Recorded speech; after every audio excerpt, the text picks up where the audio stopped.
Aujourd'hui, c'était vraiment pour nous une rencontre d'une importance capitale. Je ne suis pas le responsable de la région.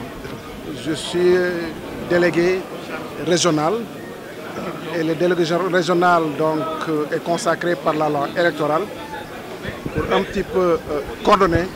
toutes les activités liées à la collecte des signatures dans le cadre du parrainage.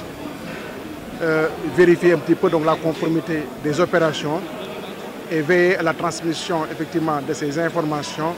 au niveau donc, du pôle parrainage situé à l'échelle nationale. Il était important pour nous effectivement de réunir l'ensemble des responsables donc, de la région de Saint-Louis pour une mise à niveau donc, par rapport au rôle et mission du délégué régional, la responsabilité des collecteurs, mais aussi la responsabilité de tous les responsables politiques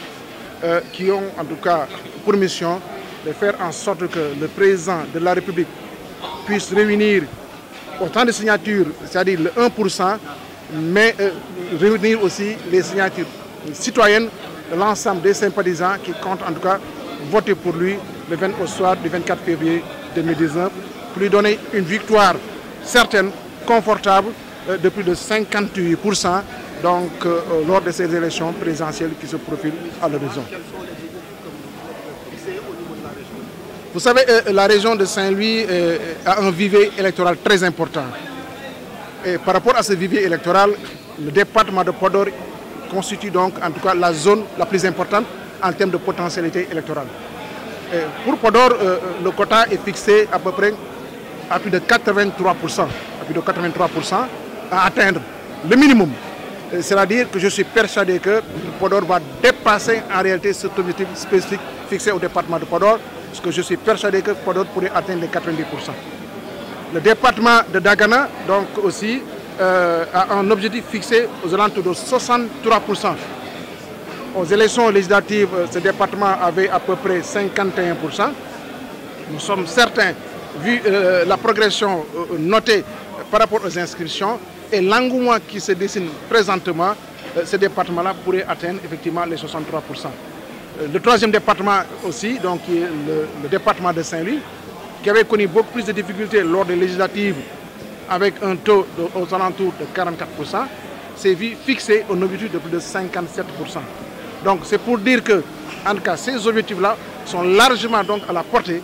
des différents responsables qui se sont mobilisés dans vraiment donc, la mutualisation des efforts, mais aussi dans la confiance, dans la solidarité, pour qu'ensemble nous puissions non seulement atteindre ces objectifs fixés, mais les dépasser pour assurer donc à M. le Président de la République une victoire certaine donc, dès le premier tour des élections présidentielles. Ndaje bi ndaje bu am solo la parce que ndaje la boo xam ni dafa boole l'ensemble des militants yi nga xam ni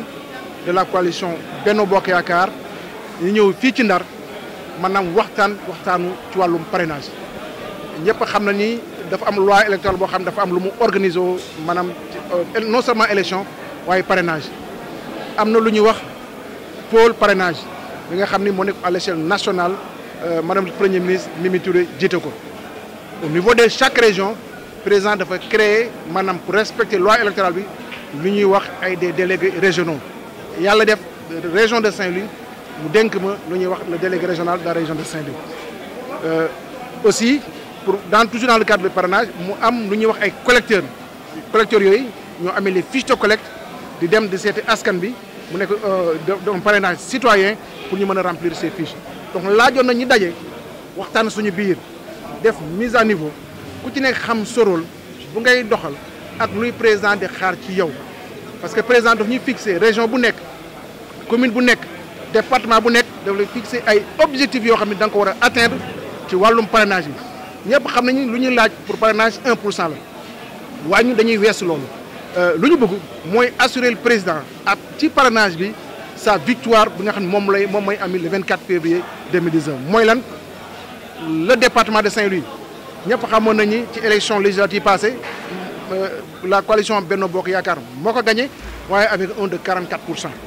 taux boobu dañ ko relevé ba plus de 57% de collecte de signatures pour mën a assurer la victoire du président en réalité donc avec ce taux-là pour le département de Saint-Louis. Le département Dagana ñëpp xam nañ ni par exemple 51,1% ci élection législative bi tey jii maanaam taux boobu dañ koy ba 63% collecte des signatures maanaam pour assurer aussi la victoire au 24 février 2009. département Dagana moo gën a moo ëpp sol moo ëpp en termes de population électorale ak en termes de potentialité électorale moo ko ëpp au niveau de la région de Saint-Louis mu nekk département bu am solo ci législative mu defoon plus de 74% en réalité département boobu président lu ngi koy laaj na ko plus de 82% pour mun ko indi bu ñu dajalee loolu yëpp non seulement minimum bu ñu am dana mën toll ci 300 000 voix lay laaj waaye ñun lu ñu wut mooy 500 000 voix pour la région de Saint-Louis te loolu mën na nekk loolu moo waroon ndaje bi tey ñu mën a waxtaan teg charte ñuy liggéeyee bokk liggéey bi xam ni ñi ngi ci temps président de la république nekkul élection locale nekkul xëccoo nekkul responsabilité nekkul popularité des responsables ou des militants dañu bëgg dajale askan bi yëpp non seulement waxuñu sax les militants de la coalition Benno Bokk Yaakaar mais képp koo xam ne tey gis nga président mi ngi liggéey ci askan bi nga bëgg ko jàppale pour falaat ko ci 2019 bi dañ lay seeti nga parrainé ko comme ça boo ko parrainé ñu mu leer nañu bu élection yi jotee moom ngay sànnil carte donc loolu waxtaan bi rafet na gis ngeen ne jàll na yoon tegu na yoon responsable yëpp ñëw nañu la main dans la main engagé wu ci dynamique boobu te loolu daañ ci ñun les responsables yi nga xam ne peut-être xëy na am na loo xam mën nañ ko dimbalee ñenn ñi daañu mutualiser suñu effort génne la logistique nécessaire pour accompagner les responsables